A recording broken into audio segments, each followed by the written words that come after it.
Hello everybody. Wow, it's been a while since I've done one of these. It's just been super crazy busy, but I'm sure you can relate because you are most likely experiencing the same. It's February. I think January felt like it had 58 days for some reason in it. It just felt like it was going on forever, but here we are, the 1st of Feb, and enjoying the lovely Dubai winter weather. So just to give you a little bit of an update and just reminders of a couple of things that we have asked before, I thought I could put this in a video. You can sit in the car, sip up on some coffee or tea and listen to this. So here we go, some protocols. Just a reminder that any of the protocols surrounding COVID or close contacts is not made by our school individually. It's made up, it's shared by DHA, DMA, and KHDA. Again, each school has its own school investigator at DHA who is in contact with us every day to check how things are going, and we take the lead from them. Now, you might find yourself in a situation where you are comparing, gosh, there goes my telephone, I'll just ignore it for a bit. You might find yourself wanting to compare us with other schools or how we do certain things. Again, every school is different in its setup. And that was from the very start. That is what KHDA said. They said they are not doing one blanket rule for everyone because every school is unique. Every school has its own capacity to give things to the community that it requires. So one of the things, for example, just to clarify, is we do not have a blended model here at DIA Al Barsha. So blended model is where kids can come in for 2 weeks and then go home for 1 week, 2 weeks in, or vice versa. It depends on the time frame. That's what a blended learning model is. Here at Al Barsha, because we can accommodate everyone with social distancing, and as approved by KHDA since the start of the year, it is you either choose face-to-face or you are doing distance learning. It's not a chop and change as you wish, all right? And I'm sure you can understand that too, the extra stress that would put on teachers where they are keeping track of who is in. And if you have a class of, let's say, 20 children, 1 week you've got 10 kids, next week you've got 2 because they're close contact, and then you've got 7 the next week, and then you've got more people coming in. It's a continuous change, and that all has to be documented. That all has to be kept track of. So those of you that have been sending me separate requests, I've been giving you the options that you have, but you cannot just at randomly decide you're now moving on to 2 weeks distance learning. Distance learning at our school, the model that has been approved, is if you are a close contact, or you are COVID positive, or you are quarantining because you've entered the country from travel and you have decided not to have your child do a PCR test. That's the only way we are allowed to offer distance learning. And again, other schools might, and all I'm going to say is, I am a true IB person.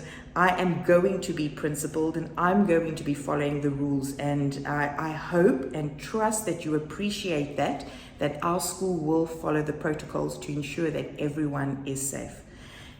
It's not that we are not understanding your situation. Trust me, I do. I have teachers that stress as well. I myself at times when I have to meet with parents, and I think to myself, gosh, I hope that they've kept safe and they're busy talking to me here now and it's going on longer than 10 minutes and I start moving back. It's a new way of life for us all, and very interesting. So again, a friendly reminder, if anyone in your household has gone for a PCR test, this could be just because you have to do it for a meeting, or you're going to be traveling to Abu Dhabi, for example, or you feel that you've started getting symptoms, but you're not 100% sure, but you're just doing it to put your mind at ease. Those children, if they are attending our school, have to stay at home until your test result arrives. We've had a couple of situations now, and it's common and it's understandable, where you go for a test purely just for a meeting purpose, or you've got to do a travel for business, and lo and behold, it comes back positive. And you've shown no symptoms, you've shown absolutely nothing, but that makes your child a close contact. And if they are in our classes, I need to do quite a bit of contact tracing to determine whether those kids become close contacts or not.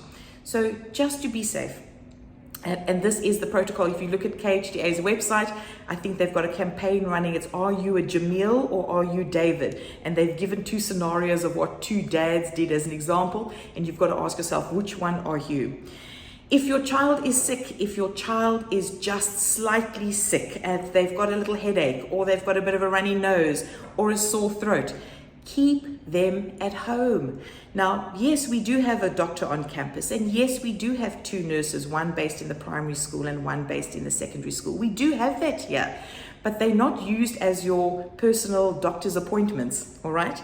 So you can't, if you send your child to school and say, go visit the nurse, just check whether you're okay. The fact is you've got that doubt, and when in doubt, don't send to school, all right? I hope that we can get that message through.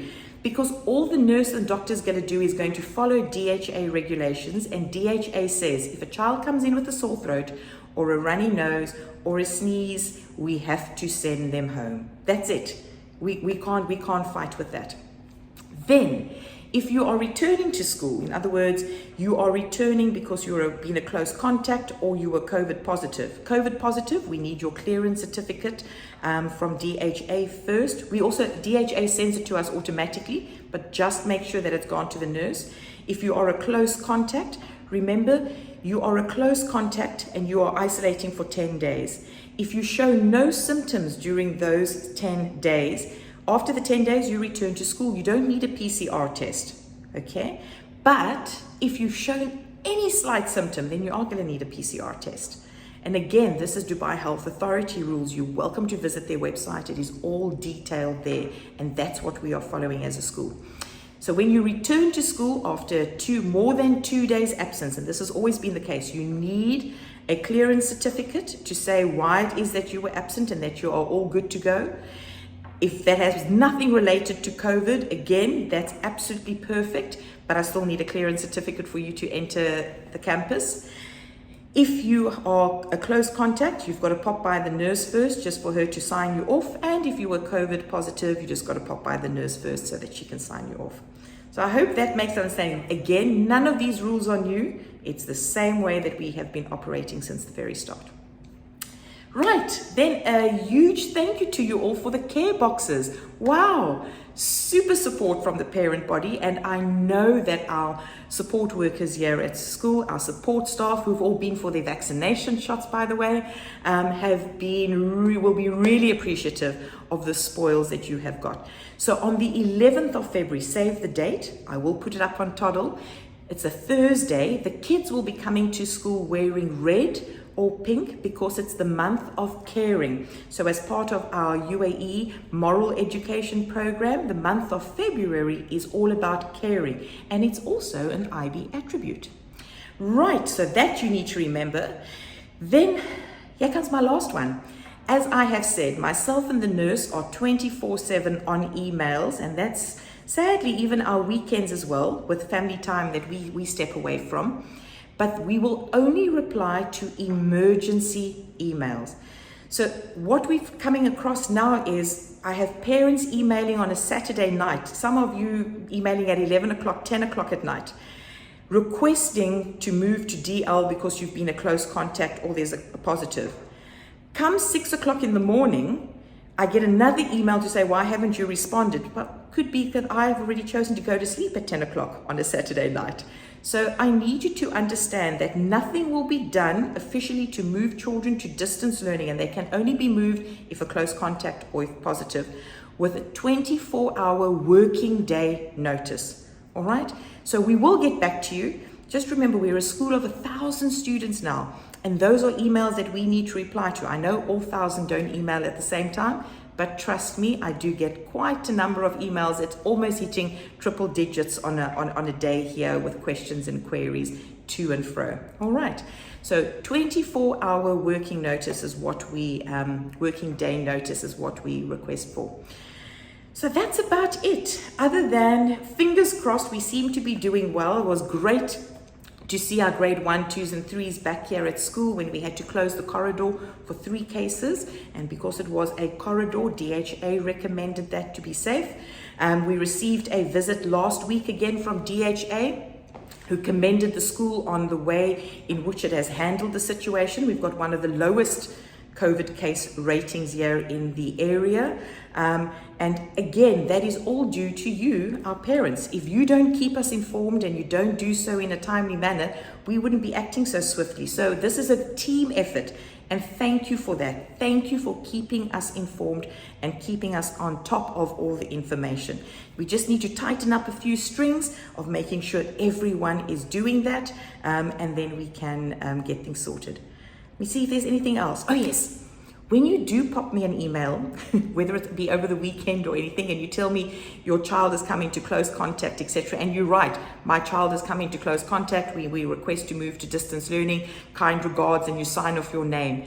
It would be very helpful if you could just tell me the name of your child and the class of your child as well, because as much as I try to get every child's name, I don't know all the parents' names in the school. So if you could just please pop that in as part of your message. I know it sounds natural that you're typing on behalf of your child, but just see it as from the reader's point of view. If I could just have the name and the class, it makes me able to act a little bit quicker instead of having to go to and fro. All right, that's it. I'm going to say good luck. It's February. It's the month of caring. So let's be caring. No hugs though, showing caring. Socially distanced hugs.